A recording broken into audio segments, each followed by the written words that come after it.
All right, this story is called Tucket's Travels. It's by Gary Paulson. It's in your packet, so if you want to get your packet out, you can. But I'm going to read it on here because I can blow it up and then you should be able to see it a little better because I know the packets are super small. If there was one thing Francis Tucket knew with certainty, it was that death was close to taking them.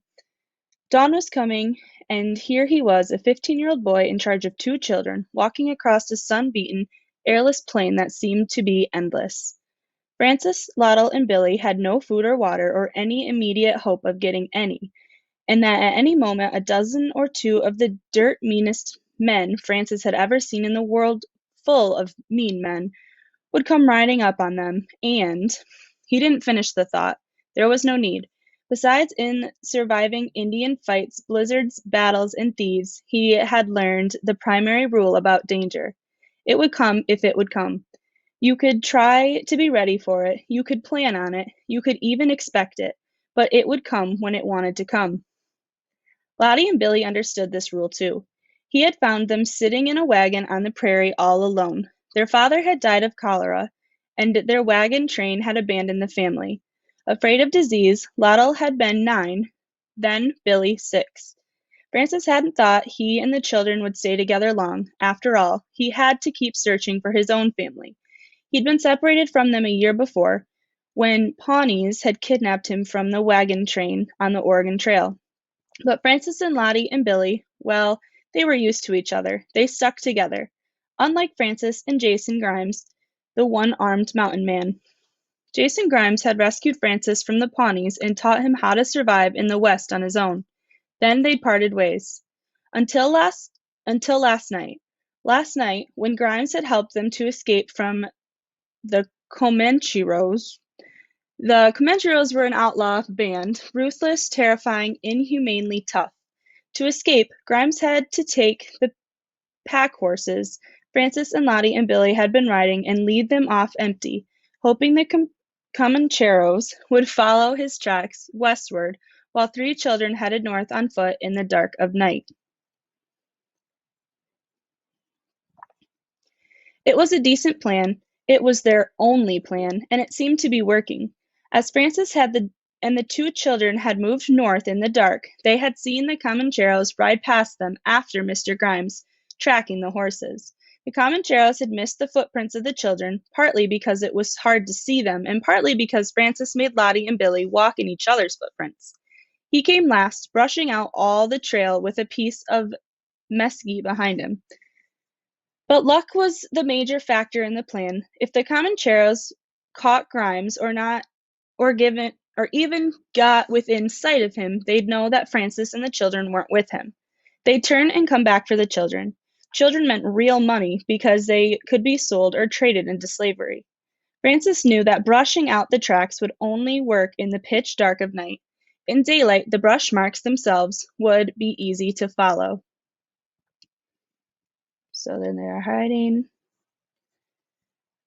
I'm tired, Billy stopped suddenly. I think we've gone far enough. Francis frowned. When Francis had first met Billy, the boy wouldn't say a word, and now he'd gone from never talking at all to complaining.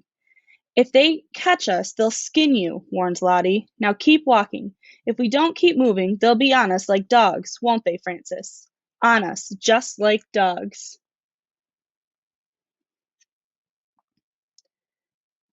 Lottie loved to talk, would talk all the time if she had the chance, seemed to have been talking since Francis had found her in that wagon. Lottie would even explain every little detail of every little part of every little thing she was talking about so that not a single aspect of it was missed, and she sometimes drove Francis over the edge. Now, as Billy started moving again, Francis picked up the pace, pushing them as hard as they could stand it, and then harder, and Lottie didn't have a breath to speak. Dawn brought the sun, and the sun brought heat. Francis and the children were bareheaded, and the sun quickly went to work on them. Billy wanted to complain, especially as the morning progressed and there was no water, and the sun rose higher and became hotter. But Francis drove them until Billy began to weave. Then Francis picked Billy up and carried him piggyback, mile after mile, then yard after yard, and finally step after step. Okay, so before we keep reading, I just want you to think about this question. And it's about the sequence of events, which is meaning like the things, how they happen in order, because this is kind of focuses on what the main assignment is for this reading. So it says, what steps do Francis and the children take to escape the Comancheros during the night? So kind of go back and think about what things they did when it was nighttime, and then now that it's day, what's happening that's different. So think about that for a second. And then we'll move on to the next page. All right. Lottie saw it first. There, she said. See the spot? Francis was near dead with exhaustion. He had hardly slept at all for the 2 nights before and had been used roughly by the Comancheros in the bargain. He was close to breaking point, as he said, what spot? There, no more, to the right, on the horizon. It's trees, I'm sure of it, a strand of trees. They had seen many mirages, images of trees and water that were not there. But Francis looked where she was pointing and saw it instantly. He stopped and set Billy down. The boy was asleep, and he collapsed in a heap, still sleeping. You're right, trees, and trees mean water. He turned and studied the horizon. He hadn't been able to look up when carrying Billy, and he was shocked now to see a plume of dust to the west and south. It was at least 15 miles away, against some hills in the distance. It was so far away that it seemed tiny, but Francis knew it was probably caused by riders, many riders. You can see him up here pointing to what they're talking about in the story. My friend Billy, right? Yeah, Billy laying on the ground sleeping. All right. Lottie saw him staring. Could it be buffalo? She watched the dust. A small herd?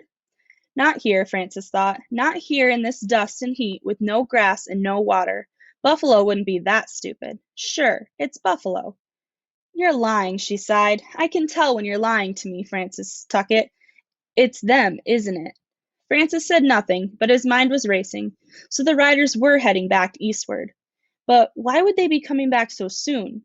Had they caught Grimes already? If so, they'd be looking for the children. Or had they given up the chase or just seen Grimes and found that he was alone and turned back, still looking for the children? They might miss the tracks.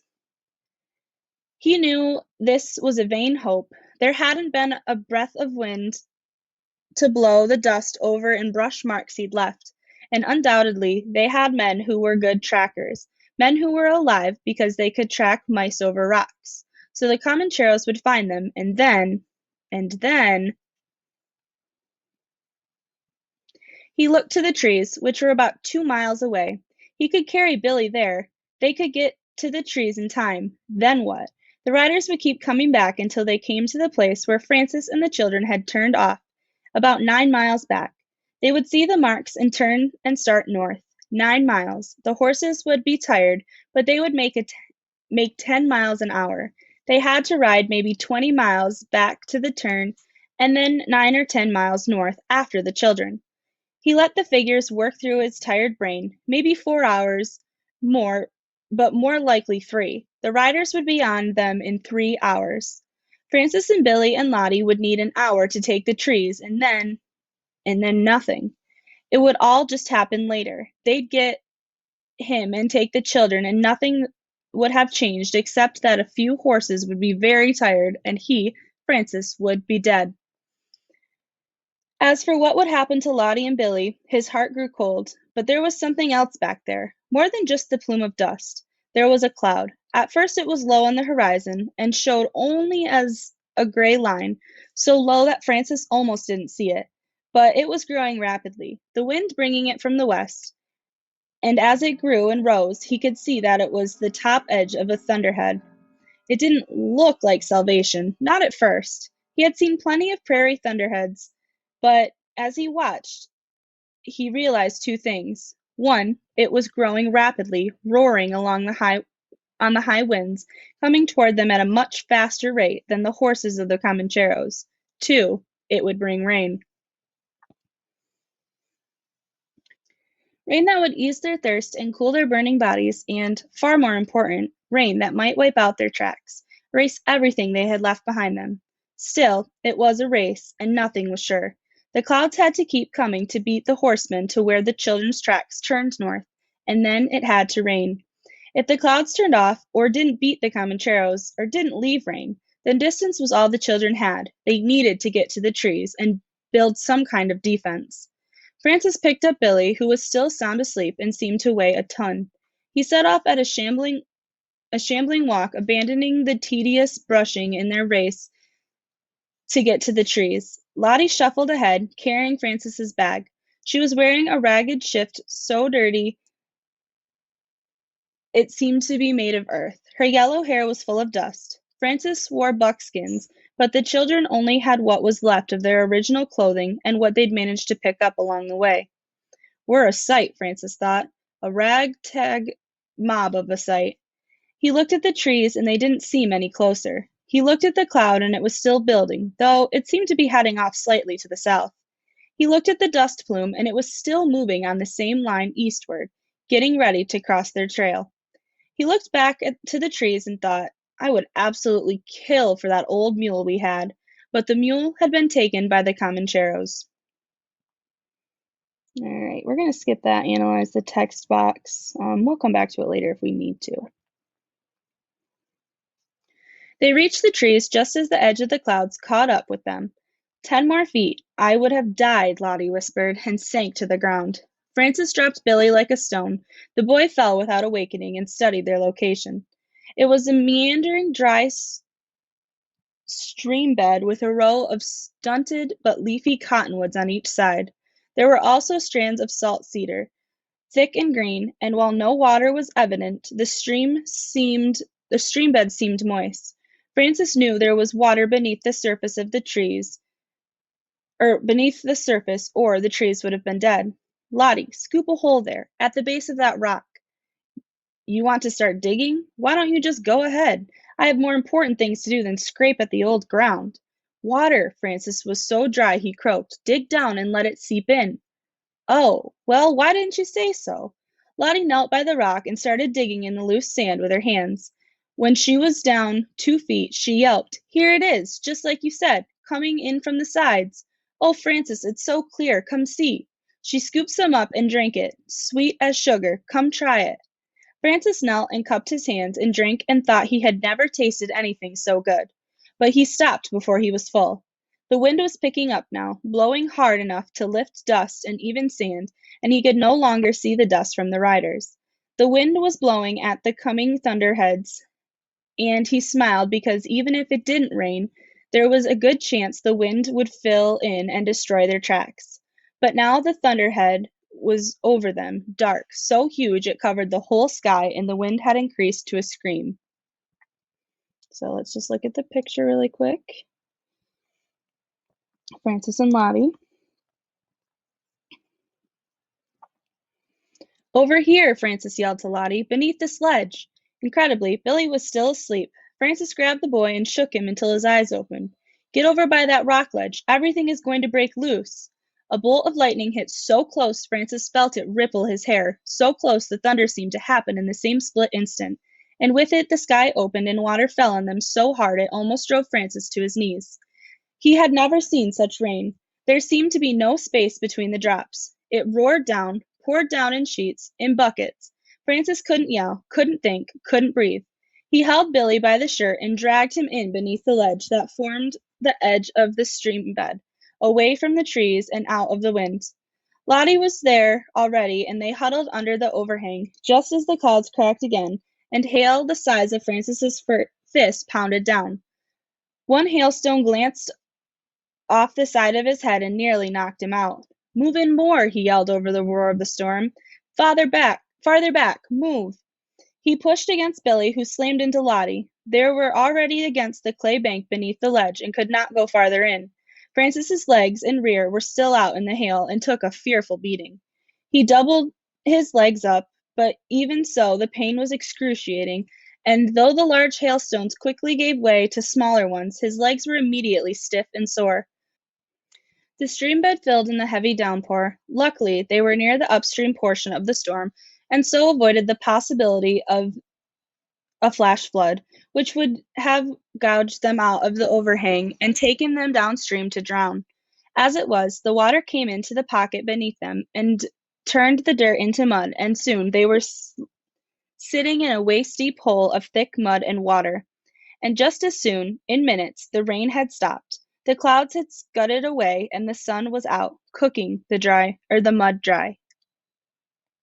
There's our picture.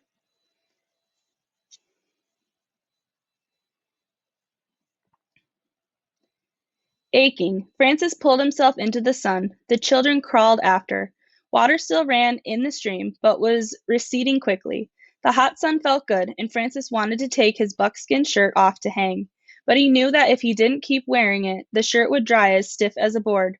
He straightened slowly, working the pain out of his legs. He looked to the west and smiled. There would be no tracks after that. All right. So that is the end of the story. All right, so I want you to do two things with this. I know you can do exactly what the booklet says to do. This is kind of my advice on what I feel you should do. So I do want you to go to this page. I'm hoping your book has the same page numbers as me. So it says page 6, where that analyzed the text boxes that we talked about. And then it says, it's talking about the sequence of events, so the order in which things happen. And then you can answer this, you can do this one of two ways. So you can either type the comments in the box to me, like in the comment box on Shobi, you can type your answers and send them, or you can write this on a piece of paper, take a picture and send it to me. Or if you wanted to write it on this page in your booklet, take a picture of that, send it in, that's fine too. But it says the two questions you need to answer are: what steps did Francis and the children take to escape the Comancheros during the night? So what did they do to get away, kind of hide from them? And then what is happening now that it is day? So what are they doing now that it's daytime? Okay. And then the only other thing, once you answer those two questions, I want you to do with this is, if you go to your booklet, you have this page. Honestly, I'm gonna say, if I can do it right now. Oh, nope, I guess I can't, because oh wait, I think it's this button. I'm gonna say cross this page out. Guess I could have done it with a color. Oh no, cross, maybe. All right, I give up. I'm just playing with it. Okay, cross this page out because it's telling about page numbers, and then I don't think your booklet even shows you the actual page numbers of the book. So it just seems like a little much. So what I do want you to do is go to this side though, where it says these directions. It says, because the story includes flashbacks, it can be difficult to remember the actual sequence of events as they occur. So a flashback is, when someone kind of stops and has this memory from the past in the middle of the story. Okay. It says a timeline can help you visualize exactly when all of these events happened. Complete the sentences at each point on the timeline to show the actual sequence of events. So the way these things actually played out from beginning to end, not necessarily the order the story told them in, because flashbacks usually happen somewhere in the middle of the story. So you'd start with the first one, and it says the Pawnees kidnapped. So what you're going to need to do, and I'll help you with the first two, is you're going to go back in the reading, and it does go in most of the time in order. So if I look, I remember this part in the beginning. It does say right here, he'd been separated from them a year before when Pawnees had kidnapped him from the wagon train on the Oregon Trail. And they are talking about Francis. So I would take this, and then you can go in your booklet or I'll take a picture of this and put it on Shobi. So either way you want to answer it, I would write the Pawnees kidnapped Francis on the Oregon Trail. Okay, so that's the very first thing that really happens. Then the second one says Jason Grimes rescued. So I need to go back and look for that in the story. And I do know that quickly after that it says Jason Grimes had rescued Francis from the Pawnees and taught him how to survive in the West on his own. So then I would go back. Sorry for all the scrolling, don't get dizzy.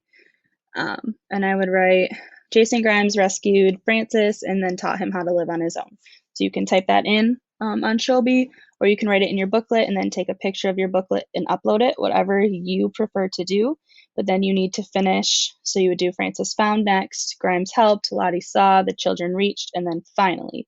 Okay, and you're looking for those sentence starters to help you find the parts in the story they're actually talking about. If you do not have your work booklet with you yet, I know some of you should be getting it tomorrow if you don't have it. Most of you have it though, so you might have to go back and listen to the story again and kind of fast forward and rewind until you can find those parts and pause it. But do it however you feel. I know the book's kind of hard to see because it's super small, so that's why I recorded this and tried to blow it up. So you can use the video even if you have your booklet to help you go back and find these answers. And then that is all I want you to do for the reading stuff today.